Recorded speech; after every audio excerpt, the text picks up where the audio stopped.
Ok, muy buenas tardes a todos quienes nos acompañan en esta nueva oportunidad del ciclo Voces del proyecto Archivo Osorno Osorno. Estamos contentos de poder retomar esta actividad de extensión del proyecto. Estuvimos unos meses sin conferencias, por así decirlo, que no son de agenda, pero hoy, ¿cierto?, retomamos con fuerza ya esta iniciativa y estamos más que contentos en poder estar junto a ustedes. El ciclo Voces, ¿cierto?, es una iniciativa dentro del proyecto Archivo Osorno Osorno, y el cual, ¿cierto?, es un proyecto que emerge como con la intención, ¿cierto?, de rescatar la memoria e historia oral, especialmente desde la historia reciente de la ciudad de Osorno, y que actualmente, ¿cierto?, sigue corriendo de manera autónoma e independiente, por decirlo de alguna forma, aunque tengo que destacar y también mencionar los patrocinios de la Universidad de los Lagos, especialmente de los departamentos de Ciencias Sociales y Educación, y sus respectivos programas de magíster también.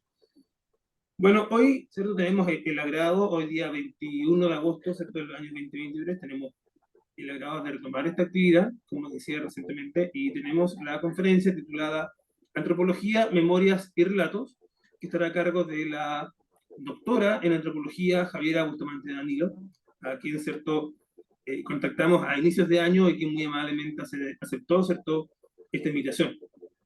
La profesora Bustamante Danilo, ¿cierto? Ella es antropóloga social por la Universidad de Chile, es magíster en gestión del patrimonio cultural y doctora en gestión del patrimonio y la cultura por la Universidad de Barcelona, España. Actualmente, ¿cierto?, ella es académica del Departamento de Antropología de la Universidad Alberto Hurtado de Santiago de Chile, donde desde el año 2016 a la fecha, ¿cierto?, ella es la directora del Diplomado en Gestión e Investigación del Patrimonio Cultural de dicha casa de estudio. Es directora actualmente, ¿cierto?, del proyecto Fondesit, Destrucción, Desafección y Contranarrativas Patrimoniales. Redefinición del patrimonio cultural en el Chile actual, 2020-2023. Patrocinado además, ¿cierto?, por la Universidad Alberto Hurtado, ¿cierto?, claramente financiada por la BIC dentro de su lineamiento, ¿cierto?, de investigación.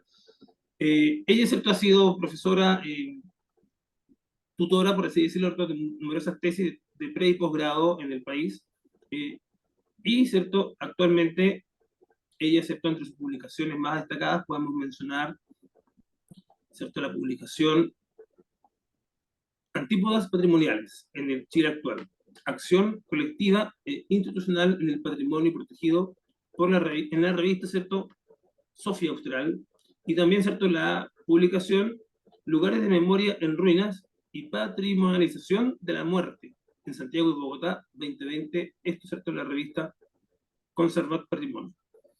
Profesora Bustamante Danilo, profesora Javiera, muchas gracias por haber aceptado esta invitación y muy bienvenida al Ciclo Voces y a la ciudad de Osorno, que sea por medio de la plataforma Zoom en este caso. Profesora, el espacio es suyo y siéntase en la más plena confianza. Bueno, muchas gracias, Gastón. Gracias por la invitación. Siempre es bueno hacer intercambio y compartir experiencias en estas instancias, ¿no? Yo hago clases hace muchos años y la verdad es que me gusta mucho la docencia y en ese mismo contexto no preparé, decía Gastón, algo tan academicista, sino que más bien algo más bien sencillo en relación a la importancia del relato, sobre todo de cuál ha sido el lugar que he ocupado en mis estudios, ¿ya? En distintos casos de estudio. Así que bueno, les voy a presentar una charla que se titula Antropología, que es mi expertise, es mi disciplina, en mi casa, ¿no? Desde donde yo observo y miro las memorias que ha sido el tema central de mi trayectoria académica y de gestión también. Yo he trabajado harto en gestión con sitios de memoria y entonces donde los relatos son muy importantes. El relato como espacio, como método, como técnica, como contenido, ¿ya? Y creo que es una triada que es muy necesaria, sobre todo hoy en día cuando estamos en este contexto de la conmemoración de los 50 años, ¿no? De ver cómo estos relatos también nos ayudan a comprender ese pasado, cuáles han sido los silencios que están asociados a estos relatos. Entonces, no sé cómo sacar esta cosita de arriba, yo la veo, bueno, no importa. Cuando me invitaste y vi el nombre que decía voces, ¿no? Y decía, entonces partí de aquí diciendo, ¿qué es la voz? En el fondo, se habla cuando uno habla de la voz, que implica, y en una descripción muy como técnica a lo mejor, es un sonido, ¿no? La voz es un sonido que se genera a partir, ¿no es cierto?, de un tema físico, si se puede decir, ¿no? Y que se expresa en palabras, en vocablo. Y eso es como la parte quizás más básica de cuando uno habla de la voz o voces, ¿no? Y en ese sentido, doy un salto hacia la noción de lo que es el relato, que es el relato que tiene que ver ya con una interpretación, con una articulación de ideas, ¿no es cierto?, que se refieren a una narración, un acto de narrar, donde hay una operación mental, de discurso, ¿no es cierto?, que implica una reconstrucción de ciertos hechos que yo le doy sentido dentro de un relato. ¿Ya? Entonces, hablando de un inicio, ¿qué es el relato? ¿Con qué trabajamos? ¿De qué se trata cuando hablamos, no sé, cierto?, de los relatos, ya sean orales o escritos? Y ahí es un primer alcance que hay relatos que son orales, que están en una dimensión oral, y hay otros que son escritos.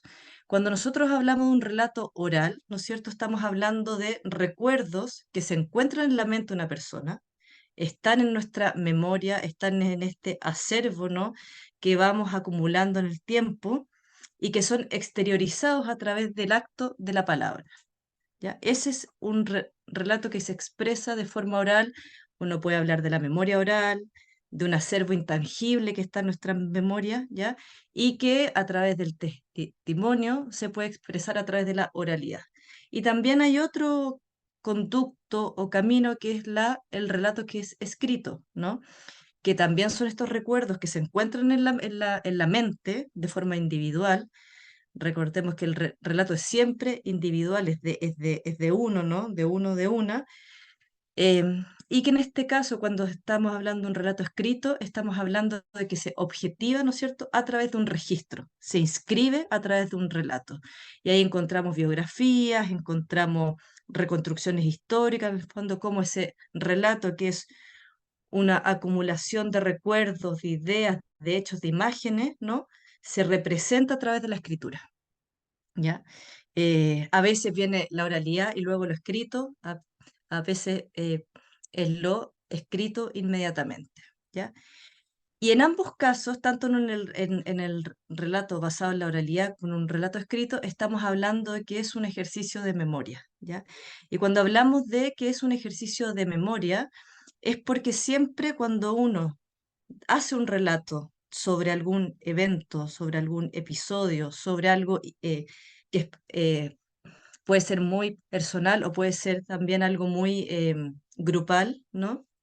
Estamos haciendo un proceso de selección y entra dentro del campo de la fenomenología de la memoria, que tiene que ver con este acto de reminiscencia, ¿no? De traer del pasado al presente ciertos hechos. Y eso tiene que ver entonces con que el relato sustenta también o expresa, ¿no es cierto?, el acto de recordar. Reminiscencia es recordar, es traer de ese pasado ciertos hechos hacia un presente que es el hoy, ¿no? Y es muy linda esta etimología de el recordar, que es volver a pasar por el corazón, recordis, volver a pasar, ¿no? Algo que está instalado ahí y yo lo exteriorizo a través de un acto de recuerdo, ¿ya? Y entonces, cuando uno habla de relatos, ¿no? Estamos hablando de que es un proceso de recuerdo que se puede expresar de forma oral, de forma escrita, ¿no es cierto? Y que implica un acto de exteriorización, de sacar aquello que está en mi interior, exteriorizarlo, ¿no? A través ya sea de la palabra o de la escritura, o palabra escrita. ¿Ya? Y en ese sentido, esto es como una especie de resumen, ¿no?, de los elementos que componen esta presentación. La antropología da por hecho, ¿no?, o tiene en su esencia, en su piel, el relato como algo muy importante y central para la construcción de su objeto de estudio, ¿no? Em, el relato es esencial, ¿no?, tanto en la etnografía como método, como enfoque y como escritura. Vamos a profundizar sobre esto en un ratito más, ¿ya? Y en ese contexto yo quise hacer como un zoom o un foco, ¿no? La importancia que tiene el relato dentro del estudio de la gestión y comprensión de los lugares de memoria, porque implica relacionar un acontecimiento que sucedió, el contexto sociomaterial que son estos espacios, quien habla, ¿no? Y quien escucha desde quien estudia, en el fondo, estos contextos. Entonces, este es un poco el esquema que yo armé entre lo que es el relato, como una técnica, como un método, ¿no? Como una forma de escritura, la disciplina y el foco más bien en los lugares. Ya. Entonces, cuando hablamos de memoria, estamos hablando primero de un acercamiento fenomenológico, ¿no? Que esto ha hablado Riquet, ha hablado Nora, ha hablado Halbach, ¿no? Que implica una condición tripartita de la memoria que es algo, es un proceso, es una operación que se hace sobre un material del pasado, se hace desde un presente, pero con miras a un futuro, ¿no? Sarlo, Beatriz nos ha dicho que el pasado es siempre algo que no se puede eliminar, ¿no? Que está ahí, está. Pero ¿dónde está? Está en nuestra mente y a través de este proceso fenomenológico que es la memoria, que es el proceso de reminiscencia, nosotros entonces traemos ese pasado hacia un presente y siempre es una construcción. Nunca es una certeza, nunca es una verdad, sino que siempre hay un grado de imaginación, un grado de representación en el sentido de volver a presentar aquello que está. Y por lo tanto, cuando hablamos de memoria, cuando hablamos de relatos, siempre vamos a hablar de que es una construcción de algo que pasó, pero que es una interpretación de ese hecho, acontecimiento, ¿ya? Y es ahí donde están las disputas por la memoria, ¿no? La memoria más oficial, la memoria más contrahegemónica, las memorias en disputa, en tensión. Y en este contexto, entonces, en este volver a pasar está el recordar, el acto de recuerdo, que es una operación mental de traer estos recuerdos del pasado que están alojados en nuestra mente por medio de un acto de reminiscencia. Y esto eh, eh, a veces es muy político, ¿no? Porque hay un grado también de selección que nos lleva a una noción muy importante que es la noción de olvido. Olvido y recuerdos están en íntima relación porque no se puede recordar todo tampoco, ¿no? Siempre hay algo que hay que dejar atrás porque em, eh, si no, habría un exceso de recuerdos. Entonces, cuando hablamos de recordar, ¿no es cierto?, implica un acto de selección, ¿no es cierto?, una operación donde hay ciertos fragmentos que se traen y otros que son olvidados, silenciados. Ahí Riquet habla del olvido jurídico, el olvido obligado, el olvido manipulado, ¿no?, que son distintas como niveles de operación en cuanto al olvido. ¿Ya? Y en cuanto al relato, también está asociado al silencio. No se dice todo, no se cuenta todo, ¿no? Sino que hay ciertos fragmentos, ciertas historias que ya sea por trauma, ya sea por miedo, ya sea por bloqueos, ¿no? Nosotros dejamos atrás y no las exteriorizamos, ¿ya? Y también hay que atender a esos silencios. ¿Qué nos dicen esos silencios? ¿Ya? ¿Qué nos dicen esos vacíos dentro de esta trama histórica de las personas, de los grupos? ¿Ya? Y entonces estamos hablando de que la memoria es una reconstrucción, ¿ya? Y es una representación de ese pasado. Y en ese sentido, desde la antropología hay que tomarlo con mucho cuidado también, porque no es que haya una pretensión de verdad cuando se hacen estas reconstrucciones de la memoria, pero sí, ¿no es cierto? Hay que cotejar también la información para ver hasta dónde llega la veracidad y dónde comienza, se puede decir un poco, la ficción del relato, ¿ya? Em, y entonces el relato resulta fundamental para exteriorizar esa memoria en tanto acto de verbalización y expresión narrativa de los recuerdos. Y esto en ocasiones hay que activarlo, ¿no? Porque por distintos contextos de silencio, como hablamos antes, de miedo, de trauma, de marginación, postergación, em, se calla. Hay muchos casos de sustos a hablar, ¿no? O de bloqueo de cosas que están un poco borradas en la memoria y ahí hay todos los trabajos de activación del recuerdo, entonces de activar el relato, ¿ya? Em, Eso. Y lo que señalaba en un inicio, entonces, el relato em, para para la antropología y la etnografía, que es como su método central, actúa como método, como enfoque y como escritura. Y estos son tres elementos que nos entrega Rosana Kuber, que es una antropóloga argentina, que es muy importante la descripción de lo que es la etnografía, de lo que ha sido el trabajo de campo, ¿ya? Y entonces, pensando en la disciplina antropológica, ¿cuál es el rol que cumple el relato? Por una parte, estamos hablando de que es el, la técnica de la conversación, la biografía, la historia de vida, es central en la metodología cualitativa y en el método etnográfico. Nosotros, siempre que hacemos un trabajo de campo, se conversa, estamos trabajando con relatos y esos relatos nos hablan de historias, nos hablan de acontecimientos, nos hablan de procesos, ¿no? Nos hablan de relaciones, de interacciones, de hitos, ¿no? A través del relato que ya puede ser oral o puede ser escrito. ¿Ya? Por lo tanto, el relato y la narración son la fuente primaria por excelencia junto a la observación etnográfica, ¿no? Que usamos mucho en los contextos de investigación.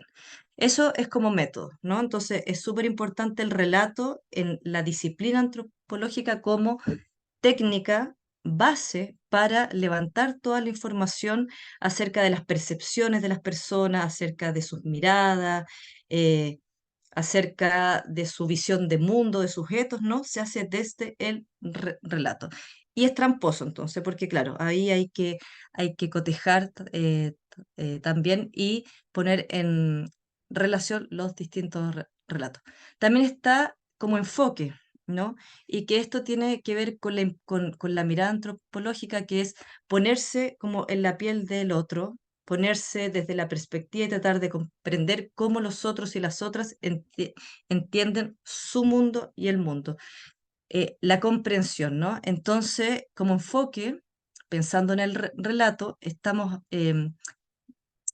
pone el acento en la importancia de la palabra y en la comprensión e interpretación de esa palabra hecha por las personas. Entonces hay una importancia en las voces de quienes son parte de estos contextos de estudio, de los y las protagonistas de su propia historia. ¿Ya? Entonces tiene que ver con que en esta mirada que es de la otredad, ¿no?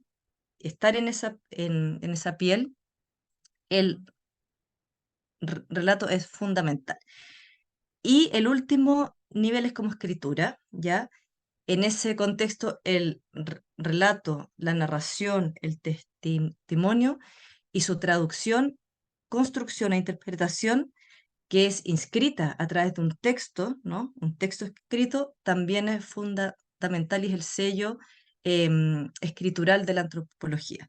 Entonces, vemos que el relato es muy importante en estos tres niveles, como método, como enfoque y como escritura. ¿Ya? Y lo importante ahí de nuestra disciplina, como de otras de las ciencias sociales, es dar sentido también a esos relatos dentro de un contexto que está asociado también a otros conceptos y teorías, ¿no?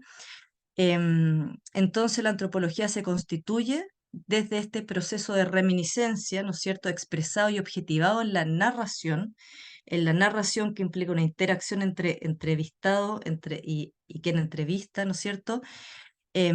Y es un relato que en muchas ocasiones deviene en un texto y esto además se relaciona con la autoridad etnográfica de la escritura. Em, Eso. Ahora, lo que hablábamos recién un poco, también hay un problema con los relatos, ¿no? Tiene su grado, tiene su frontera, hay un límite ahí entre lo verídico y lo no verídico. Em, Y aquí se toma la noción de Paul Ricoeur, que él nos habla de la noción de la representancia, ¿no? La representancia refiere a la única opción que tiene el historiador de confiar en la memoria, de confiar en la memoria de primera fuente, porque es con lo único que cuenta para hacer la reconstrucción de ese pasado. Pero entonces hay que tomarlo con cuidado, ¿no es cierto?, con precaución, ¿ya? Ese es como un poco el desafío del testimonio de ver, de confiar en él, pero con mucha cautela, en un sentido metodológico, ideológico, etcétera, ¿ya? Y aquí donde pongo el acento en la importancia entonces de los lugares, ya los lugares de la memoria que nos ha hablado tanto Pierre Nora, Maurice Halbach, que son esta serie de espacios, recintos que han sido ocupados, ¿no es cierto?, en contextos políticos de violencia, de conflicto, ¿no? Y que una vez que se acaban, ¿no es cierto?, quedan diseminados en las ciudades, diseminados en el campo, ¿no?, en las fronteras. Entonces, cómo estos espacios nos aportan, ¿no?, a conocer ese pasado, y es ahí donde es muy importante el relato. Estos lugares, espacios y sitios constituyen uno de los espacios privilegiados del relato, ¿ya? Porque los espacios, los objetos y los archivos son aquello que queda a pesar del tiempo, a pesar del paso del tiempo. Es aquella materialidad que no se fuma a menos que sea eh, quemada, destruida, ¿no? Pero son estos espacios que hoy día abundan en las ciudades, ¿no es cierto? Hay algunos que están más escondidos, otros que están más visibles, algunos han sido patrimonializados, otros son absolutamente olvidados. Entonces, quería hacer este alcance en la relación entre memoria, lugar y relato, donde el relato entonces constituye un eje fundamental para la reconstrucción de las historias de estos espacios, la historia de las vivencias de estos espacios, que sin ellos, ¿qué pasaría en el fondo? ¿Qué pasa si no hay un relato asociado a estos lugares? Em, por ejemplo, ¿qué sería hoy día la Vía San Luis sin ese relato asociado que explicó su historia, su cierre, ¿no? Las disputas por la memoria en este espacio, las distintas memorias que lo albergan, que están ahí guardadas, ¿ya? Y en este contexto, entonces, los lugares de memoria adquieren un sentido cuando se les dota de un significado, cuando se les dota de un sentido, cuando las historias son reconstruidas desde el testimonio, especialmente cuando hay testigos directos, ¿ya? Y esto sucede con los museos, ¿cierto? O con otros centros o espacios de memoria, donde también es importante ver cómo se articulan las distintos relatos que hay en torno a un mismo espacio, a una historia, ¿no? Y que eso ha sido un problema general con muchos sitios de memoria, que hay distintos relatos respecto a ciertos hitos que confluyen en ese espacio, ¿no? Entonces es importante que estos espacios no hablan por sí mismos, ¿no? Tienen vestigios, tienen huellas, ¿no? Pero ¿qué pasa si no está esa memoria que convertía en relato, los dota de un sentido, nos ayuda a entender cuáles fueron sus usos, cuáles son sus capas de memoria, ¿no? Cuáles fueron sus particularidades en un pasado, ¿no? Y cuál es la importancia que hoy día además tienen para una transmisión hacia las nuevas generaciones desde ese relato que es como irreemplazable, ¿no es cierto? Desde quienes vivieron, estuvieron y pasaron en estos espacios, ¿ya? Y esto hoy día se hace muy patente en un contexto que hemos llamado la desmaterialización de los lugares, que son las pérdidas, ¿no es cierto? Las pérdidas de las materialidades más originales que nos hablan de cuáles fueron sus usos, cuáles fueron sus lógicas, ¿no? Pero cuando empiezan a arruinarse en el tiempo, ya sea por actos endémicos, ¿no? De vegetación, la acción del mar, también por acciones políticas, ¿no es cierto? Em, por agencia humana, ¿no? Negacionismo, disputas entre el valor de memoria y el valor inmobiliario. O sea, qué pasa con todo este proceso donde se van desmaterializando estos espacios, se van sus huellas, ¿no? Se van los edificios y quedan solamente unas ruinas. Entonces, ¿cuál es la importancia de la voz para reconstruir en un contexto de pérdida material? ¿Ya? Y es en ese contexto que yo les quiero mostrar 4 casos de estudio en que he trabajado, donde ha sido muy importante el relato, y traté de ver qué rol había tenido en cada uno de estos 4 casos de estudio, que han sido investigaciones que he hecho desde mi, desde mi tesis de pregrado con el Patio 29 hasta lo más reciente, que es el sitio de memoria ex balneario popular Rocas de Santo Domingo. Entonces acá hay 4 casos de estudio donde el relato ha sido fundamental. Entonces, uno es el patio 29, que está en el cementerio general, ¿no? El otro, República 550, que es una casa que fue parte de un triunvirato que está ahí en la calle de República, en Santiago, centro, ¿no? El Memorial de Paine, que si bien no es un sitio de memoria, es un memorial construido para hacer memoria, ¿no? Porque no habían otros espacios eh, conocido. Y el último es entonces el sitio de las Rocas de Santo Domingo. Entonces vamos a ver uno a uno cuál es el lugar que ha ocupado el relato en estos contextos, con sus historias, particularidades. Em, bueno, este es el primero, que yo no sé si lo conocen, es el patio 29, que está en el cementerio general, que arrastra una historia bastante dramática de error de identidades, ¿no? Este fue un patio ocupado para inhumación clandestina entre el año 73 y el año 76, y desde el año 90 al año 98 se exhuman los cuerpos, ¿ya? Se hace un proceso de identificación, se entregan los restos, ¿no? A 106 familias, ¿sí? Quienes entierran en sus propios localidades estos cuerpos, ¿no? Resulta que después de unos años se conoce el error de las identidades, que de los 106, 48 estaban erróneamente identificados. Esto generó un terremoto político importante el año 2006, y a partir de ahí, bueno, se inicia todo un debate de los usos políticos del patrimonio, porque fue declarado monumento histórico en tan solo 2 semanas, ¿no? Y bueno, yo aquí hice un trabajo de investigación el año 2006 con mi tesis de pregrado, y yo me encuentro con una historia que es muy confusa, que está muy silenciada, que está ocultada, por supuesto, porque hubo mucha negligencia también por parte del Estado en todo el proceso de identificación. Y comienzo a contactar gente, ¿no? Y me contacto con distintos actores que están relacionados con este lugar, desde lo más íntimo hasta lo más como político, ¿no? Y profesional. Y en este contexto fue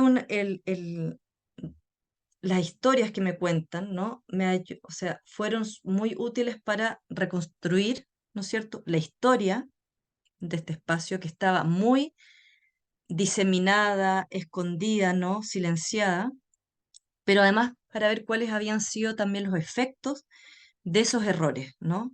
En el presente. El efecto político, el efecto emocional, afectivo, simbólico, íntimo, ¿no? De estos errores que fueron realmente una historia muy brutal. Y aquí entonces algunas imágenes de las personas con quien yo hablé y que me brindaron su relato, fui armando una especie de puzzle entre distintas visiones, historias, experiencias, ¿no? Que entre todas ellas logré reconstruir lo que más se pudo esta historia. Aquí está Cayosi, arriba, a la izquierda, quien hizo Fernando Abuelto, entonces quien había tenido una relación con este lugar. Entonces él re- relata todo ese proceso de identificación de Fernando Abuelto, ¿no? Al medio arriba está Viviana Díaz, que es de la agrupación, ¿ya? De familiares. quien me habló de todo el proceso de las romerías entre el año 76 y el año 79, ¿no? Cuando el relato de ella me ayudó a conocer la importancia que tuvo en esos años este espacio, ¿ya? Un relato muy dramático también sobre lo clandestino, sobre el miedo, ¿no? En esos años. Arriba está la señora, a la derecha está la señora Elena, que era la cuidadora del patio desde el año 71 en adelante. Y ella en realidad era una memoria viva de todo lo que había sucedido en esos años y fueron conversaciones muy increíbles de todo lo que ella sabía y cosas que además se silenciaba por miedo también, porque ella vio muchas cosas. Entonces, cómo ella a través del relato me entregó mucha información que eran de hechos históricos, pero también de los silencios que ella expresaba en estos contextos de entrevista.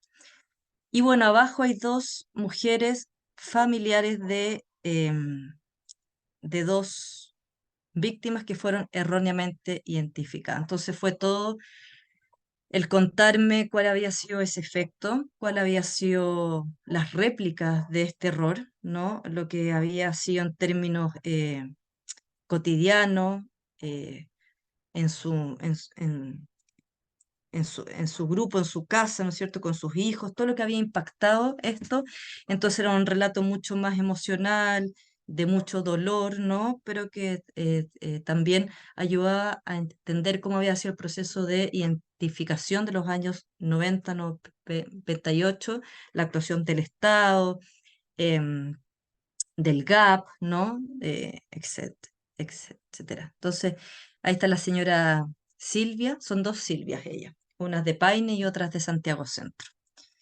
Eso en cuanto al patio, como la importancia del relato entonces para reconstruir estas historias y memorias, un relato atravesado por el dolor, atravesado por la pérdida, por una doble desaparición, ¿no? De estos cuerpos, de una desidia también por parte del Estado y a partir de ellos entonces generar una reconstrucción de historias que están muy borradas y están muy silenciadas. Entonces también hay como un acto político en esta reconstrucción a través de los relatos. El otro caso es la Casa República 550, que está ubicada en la calle República, no sé si ustedes la han visto alguna vez, que fue parte del triunvirato, ¿no? Ahí al frente estaba la central de la DINA, ¿no? En esta casa dentro está el escritorio de Contreras, es muy impactante verlo porque está ahí aún.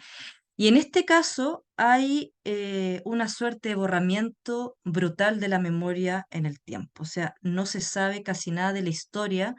La Casa República está mencionada en el informe Retich, pero solamente nombrada, o sea, no hay historia asociada a la Casa República. Hay un manto de silencio porque eran las casas a donde se pensó, ¿no? Todo este proceso represivo.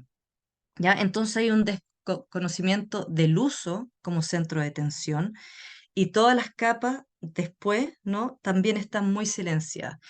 Y en este contexto, entonces, hay una ausencia de relato, porque no hay víctimas asociadas, porque no hay una lista de personas que hayan pasado por acá, y las dos, o sea, eh, el hombre que está ahí, que es el que hoy día cuida, es el que trabajaba en el rancho, que era la cocina durante esos años, pero tiene un miedo eh, brutal a hablar, ¿ya? Entonces, este es un espacio que está marcado por el silencio, donde no hay un relato asociado de un grupo, ¿no? Que se apropie de esta historia porque no se conoce quiénes pasaron por acá, ¿ya? Y en este contexto, entonces, hay una ausencia de la posibilidad de reconstruir esta historia, ¿no es cierto?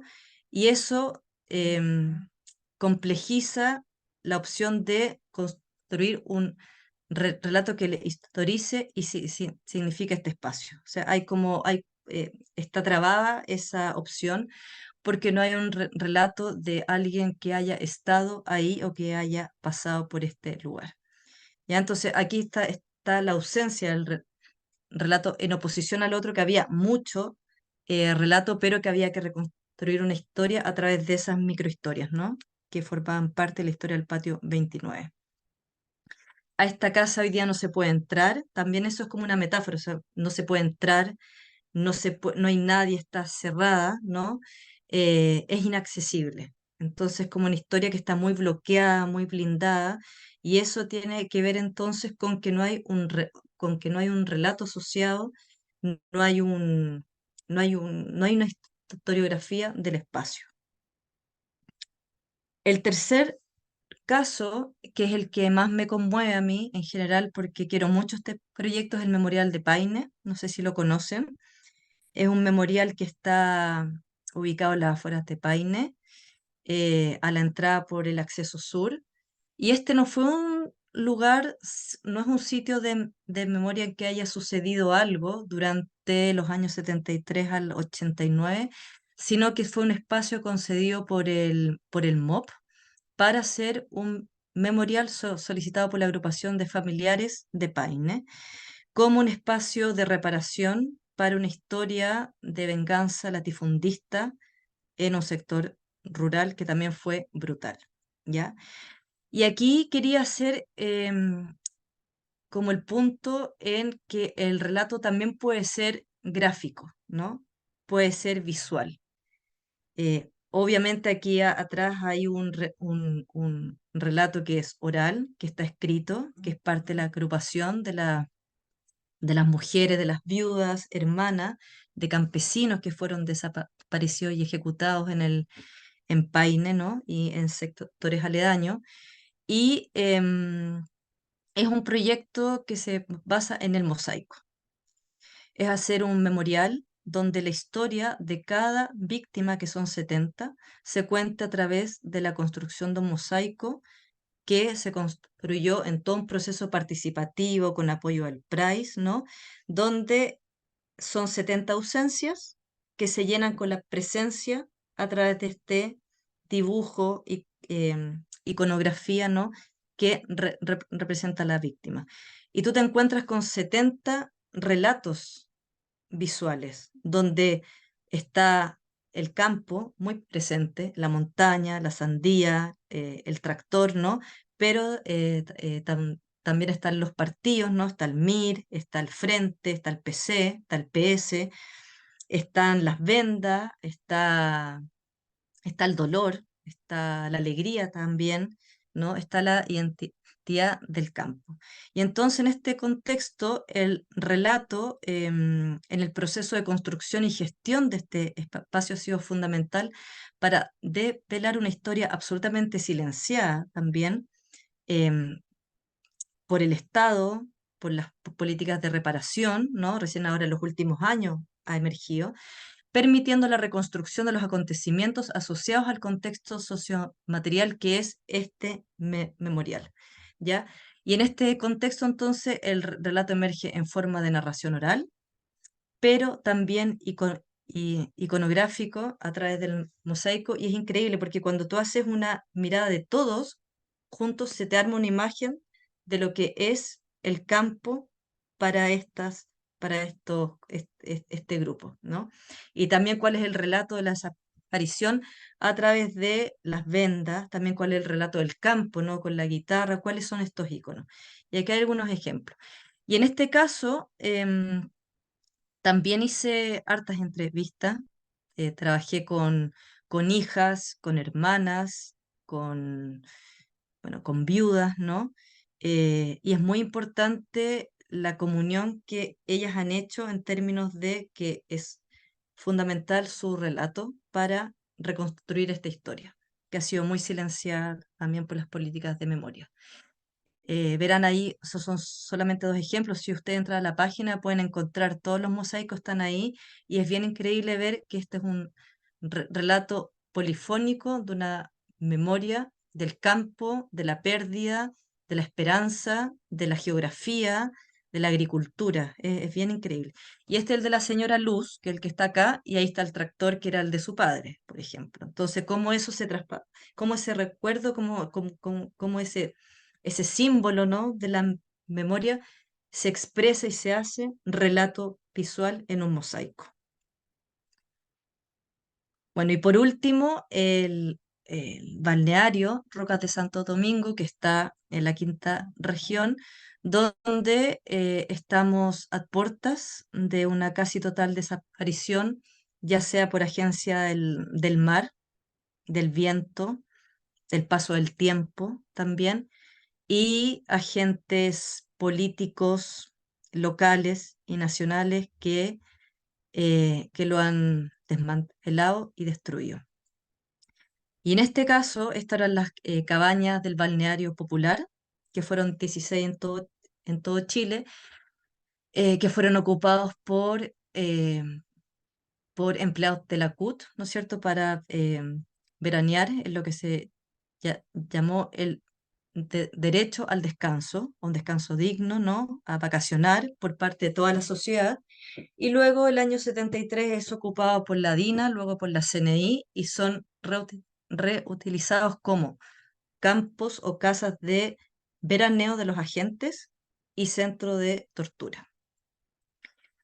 Ya no queda ninguna casa, las sacaron todas el año 2003 en un acto eh, oculto, ¿no?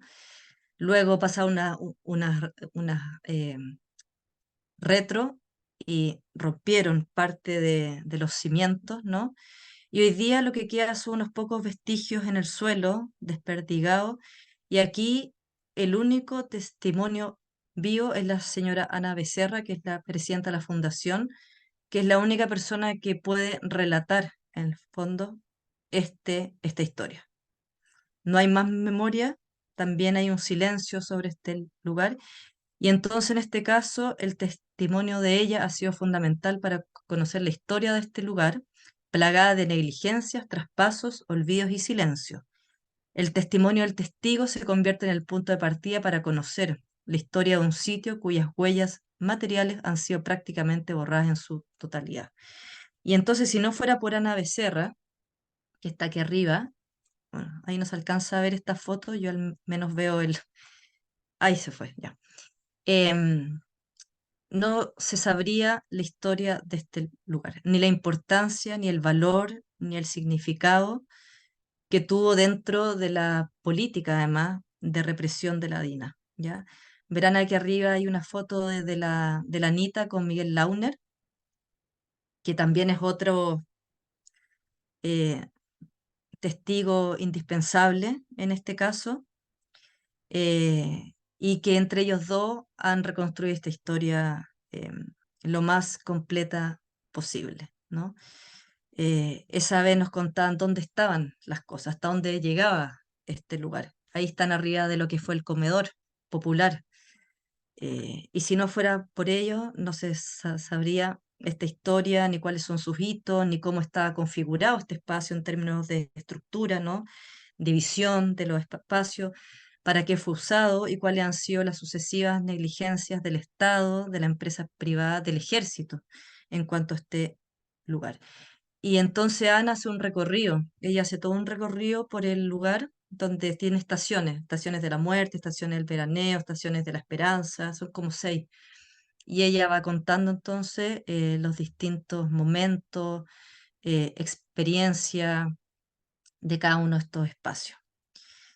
Eh, y claro, bueno, sin ella en realidad, sin Anita, no habría historia del balneario, sin su relato. Y bueno, a modo de cierre, ya estoy en los 40 minutos, que la importancia de estos espacios, ¿no es cierto?, como aquello que queda de un pasado que lentamente pasa de ser una memoria corta a una memoria de larga duración, ¿no? Que queda atrás, las generaciones van muriendo, y entonces estos espacios y su relato es esencial para conocer para qué fueron usados, qué sucedió ahí, cuál fue la lógica, ¿no? Que los guía, que estos guardan. También el relato es muy importante en contextos judiciales, ese es como otro tema, pero fueron importantes en las comisiones y hoy día lo son en contextos judiciales para aportar una constatación de verdad.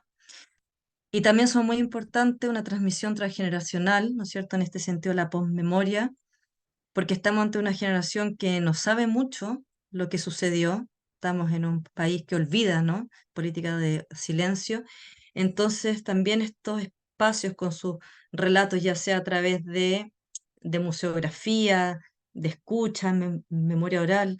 Por ejemplo, la Vía Grimaldi tiene hoy día un archivo oral, Londres 38 también, el museo lo tiene. ¿Cómo nos aportan estas escuchas, estos relatos, ya sea escritos u orales, a comprender ese pasado, ¿no? A no soltarlo, a que esté ahí y a que lo conozcamos. Y esto, bueno, ojalá que nos ayude a confrontar el negacionismo que está muy presente aún en nuestra sociedad. Lo vemos todos los días y estamos a 50 años, creo que este año ha aparecido, resurgido de una forma bastante inesperada para algunos. Y eso es lo que les quería mostrar, comentar y compartir de este trabajo que he hecho durante los últimos años y donde a partir de esto, de esta invitación, me di cuenta de la importancia del relato porque no lo había visto como en términos más concretos, ¿no? De cómo nos aporta ese relato, la narración, a comprender distintos ámbitos de estos procesos y prácticas de memoria desde la antropología.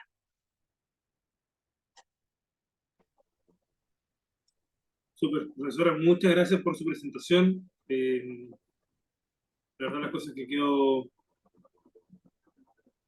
bastante como con varias, eh, no sé, inquietudes en realidad, más que inquietudes, yo diría que son varias motivaciones en lo personal, ¿cierto? Para este proyecto que nosotros también llevamos a cabo acá en Osorno. Eh, sí, profesor también, profesor Bustamante, si en caso que tenga algún comentario, también puedes hacerlo, ¿cierto? Para posteriormente quizás cerrar yo. Bueno, agradecido por el relato, porque bueno, hay cosas que, a ver, para mí es tan doloroso porque vi desaparecer mucha gente en esa época, mucha gente que yo conocía, que a veces ni siquiera quiero recordar. ¿Eh? Eso es lo que me pasa. No he visitado el Museo de la Memoria, por ejemplo. Ahora, mi ámbito de trabajo es un ámbito bastante más antiguo. Yo trabajo en culturas indígenas, donde ocurre también lo mismo, y el problema es que ahí no hay donde preguntar. Mm. Está el registro visual. El registro visual es muy importante. Por ejemplo, partí trabajando con petroglifos, que son dibujos que nos dejaron los antiguos indígenas que habitaron Chile, y que nadie sabe cómo descifrarlo. Y no hay a quien preguntarle. Ahí la memoria se perdió completamente. Entonces, el esfuerzo es cómo aplicamos técnicas para recordar eso. Incluso cuando, y yo creo que es un problema que tú también enfrentaste, es que cuando uno ve un relato oral, hay que ver quién lo genera, porque quien lo genera tiene un interés. Entonces, por ejemplo, nos encontramos, yo soy ignorante en el tema histórico, pero por ejemplo, al revisarlo desde lo que hicimos en el Pucará de Chena, eh, que es un sitio inca, algo pasaba en Santiago. ¿Ah? Algo tenía que haber, porque si estaba eso ahí, en Santiago tenía que haber algo, y terminamos encontrando que Santiago fue construido por los incas y no por los españoles. Y ese relato lo borraron durante 500 años. Entonces es súper importante también revisar el relato, ver quién lo genera y con qué intención lo genera. Mm. Yo soy miembro de la historia de la Sociedad Chilena de Historia y Geografía y veo cómo eh, hay relatos súper interesados. ¿Te fijas? O sea, entonces, eh, te agradezco el trabajo, te agradezco el esfuerzo, porque si no se hiciera ese esfuerzo, no quedaría registro de muchas cosas que han ocurrido. Y si no hay registro, simplemente no hay memoria. Y la memoria es súper importante. Ahora, por ejemplo, estamos trabajando en un catastro de observatorios astronómicos, desde lo precolombino hasta lo moderno, lo ultramoderno. Estamos trabajando con gente de los observatorios actuales. Y, y es impresionante la cantidad de cosas que se han perdido, que se han olvidado. Entonces, aquí estamos hablando de una historia de apenas 50 años. En el caso de los relatos que tienen que ver con, desde mi punto de vista, es la epopeya humana. Todo esto tiene que ver con cómo hemos construido la sociedad que hemos, desde el presente más cercano hasta el presente más antiguo. Eh, la importancia de mantener la memoria, porque si no estamos como en una especie de vacío. Yo ahora, por ejemplo, hemos estado revisando las crónicas de los primeros navegantes que llegaron a América, y es impresionante el trabajo que hicieron y que nadie conoce. Mm.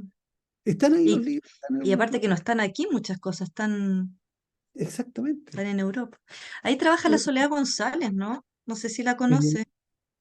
no, no la conozco. Historiadora y De nombre, trabaja, de nombre la conozco, pero mm, entonces es súper difícil reconstruir sí, el pasado cercano y también el pasado lejano. Y mm, tiene que ver con, o sea, me gustó mucho tu enfoque, tu forma de ver el que es tan distinto y tan cercano, pero tan lejano también, porque 50 años en que se haya ejercido olvido lo hace muy lejano, muy sí, oculto. sí. Bueno, ahí yo creo que está o sea, relación a lo primero que dijo de mirar también con ojo crítico estas memorias, ¿no? Estos guiones, de repente yo cada vez que voy al museo, que he ido muchas veces, bueno, miro desde otro lugar también, invito a los alumnos, alumnas a decir, lean con suspicacia el guión, ¿no? Nos Ujú. habla una memoria muy estatal. ¿Qué nos dicen esos objetos? Porque hay ciertos objetos sí, porque hay otros objetos que no pueden estar en el museo, que son bloqueados, ¿no? Porque no son memorias emblemáticas. Entonces, siempre invitar a ver qué es lo que hay tras estas construcciones, tras estas narraciones, que claro que hay una intención, hay un objetivo, hay agendas ocultas muchas veces, que es súper importante eh, develarlas o tratar de comprenderla y no tragárselo, ¿no? Como no son inocentes en muchas ocasiones. Y eso O sea, genera muchas disputas. nunca es inocente, siempre Nunca tiene es una mirada. inocente. Y no, Sí. no porque necesariamente sea con mala intención, ¿Mm? sino porque se mira, tú partiste con una imagen, con una frase que es una imagen muy interesante, para mí, no la había visto así, que tú miras desde la antropología. Mm. Entonces, que cada uno mira desde su punto de vista y Sí. relata desde su punto de vista. Mm. Entonces, hay que ser crítico en ese sentido. O sea, ¿por qué? Porque a lo mejor no lo hace con mala intención. Vivar, Mm. cuando escribió la historia de la llegada de los españoles acá, no creo que haya sido una mala persona, pero tenía que hacer un cierto relato porque era lo que a él le exigían. Mm. Que un poco lo vemos con la prensa hoy día, lo que está pasando con la guerra de Ucrania, vemos cómo hay dos posiciones absolutamente distintas para Mm. mirar el mismo fenómeno, y eso ha sido siempre. Mm. Sí. Hay muchas formas de ver el mismo fenómeno y muchos relatos a veces no coinciden porque son formas distintas, miras desde Mm. otro punto de vista. Mm.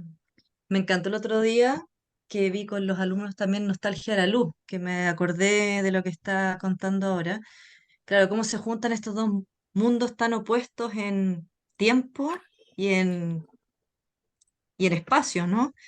Eh, lo encontré maravilloso, lo encontré súper elocuente, súper una expresión de algo muy complejo también, complejo, desde esas dos miradas. Sí. Y muy interesante la mezcla que hace de una cosa tan alejada y una Mm. cosa tan cercana, pero tan lejos también. Mm. Eh, a veces ayuda a tener un relato que confronta dos visiones tan Mm. distintas, que sí te ayudan a entender simbólicamente. Otra cosa Ujú. que eh, eh, hay en el lenguaje y en la memoria es que se simboliza. La memoria también contiene símbolos. Ujú. Entonces, y esos símbolos son súper importantes. Yo trabajo Eso. en el tema de arte rupestre, no queda otra cosa Mm. que trabajar con los símbolos, porque ya no tenemos el relato, no tenemos el sonido, no tenemos el olor, no Sí. tenemos a la persona. Mm. Entonces nos queda solamente la simbología que nos Mm. dejaron, y el símbolo es una cosa constante. El Mm. relato también tiene símbolos en Mm. su contenido. Ujú. Sí. Súper. Gracias, profesor, por su intervención. Yo creo que es súper valiosa porque igual, ¿cierto? Me quedo con lo que dice casi al final, como otras formas de memoria, ¿cierto? O otras formas de hacer memoria. Nosotros claramente como proyecto, ¿cierto? Nos enfocamos desde una memoria viva, ¿cierto? Mediante el relato. Tenemos aún, entre comillas, ¿cierto? La fortuna de tener quizás fuentes vivas, ¿cierto? De la historia reciente del país. Y quizás, ¿cierto? De todo lo que dijo, porque me quedan muchos temas quizás para poder conversar con la profesora Bustamante, pero quisiera plantear quizás una pregunta. Hace un tiempo atrás conversábamos también con Mónica Gatica desde Argentina, cuando ella, por ejemplo, nos decía que o sea, que cuando uno hace un trabajo de memoria, los silencios cobran quizás más valor que la misma voz, en este caso. Mm. Los silencios dicen más de lo que uno podría ¿cierto? Pensar, entre comillas. ¿Cierto? Entonces, quizás, profesora, desde ahí, desde su expertise también, ¿cierto? Más ligada al tema, ¿cierto? Del rescate patrimonial como tal, y también desde la antropología, ¿cómo podemos, ¿cierto? Mediante quizás qué mecanismos o cuáles serían los recursos finalmente como para ir poder, entre comillas, dilucidar estos silencios? Como Mm. poco a poco, ¿cierto? Cuando inclusive también, como decía también el profesor recién, muchas veces hay intenciones o hay cierta intencionalidad de que estos silencios permanezcan. A ver, yo creo que el silencio hay que respetarlo y es un dato. El silencio es un dato. Y no solamente el silencio, los gestos. Yo me acuerdo una vez que entrevisté a Ana González, la viuda de Reca Barren, con 4 hijos víctimas, más una nuera y su nieto. Y la entrevista habrá durado 2 horas y media, 3 horas, y la mitad fue silencio. Pero en medio parte de su living, que eran miles de fotos, miles muy exagerados, decenas de fotos y de objetos, ¿no? Y ella siempre estuvo con un cigarro apagado y hacía como que fumaba con el cigarro apagado. Entonces, yo tengo ahí una grabación, que es un audio, porque no era con cámara, y cuando la escuché otra vez, en realidad yo no necesité interrogar ese silencio, porque es parte de cómo ella enfrenta ese pasado. Entonces yo creo que son espacios de procesamiento de la información, de, de ordenar, ¿no? Aquellos como eh, fragmentos que a veces están o son confusos o son muy dolorosos, muy.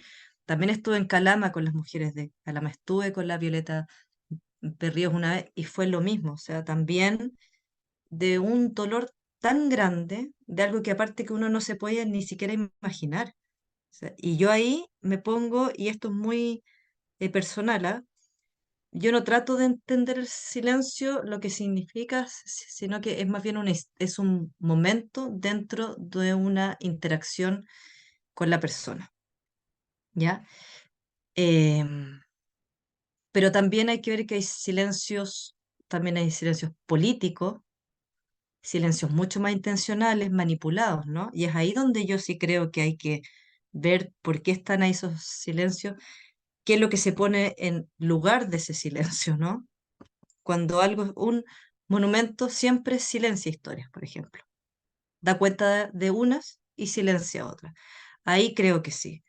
Pero en toda mi experiencia de trabajo con familiares, yo dejo correr el tiempo y, y no trato de entenderlo, la verdad, sino que lo asumo como parte de un contexto de tanto dolor, tanto, tanto, tanto, que ya agradezco que me estén contando su historia. Ya eso es como, es un gran avance, ¿no? No sé si eso es como lo que siento cuando estoy con alguien y, y sucede pasan esos como ritmos de las entrevistas que son eso. Siento que es parte de su historia, es como una metáfora de estos vacíos, ¿no? De estas pérdidas, como que es como funciona. O su operación está de reminiscencia, está llena de vacíos, llena de pérdidas, llena de silencio, de bloqueo. de trauma, entonces parte de ese relato es como la expresión, como la Ajá, representación de esa historia. claro, es parte íntegra de, Mm, ¿cierto? Sí lo percibe usted. Sí, yo creo que comparto, sí, comparto también. Yo pregunto, ¿cierto? En razón de que siempre me salta la duda, finalmente. O sea, mm, uno como entrevistador, por ejemplo, que es lo que hago yo finalmente, hasta dónde ir y hasta dónde no, por ejemplo. mm. Por eso lo hacía. Así que, nada. Sí, Ujú. pues, son, a veces hay algunas más difíciles que otras. Hay gente que tiene mucho más armado el discurso, ¿ah?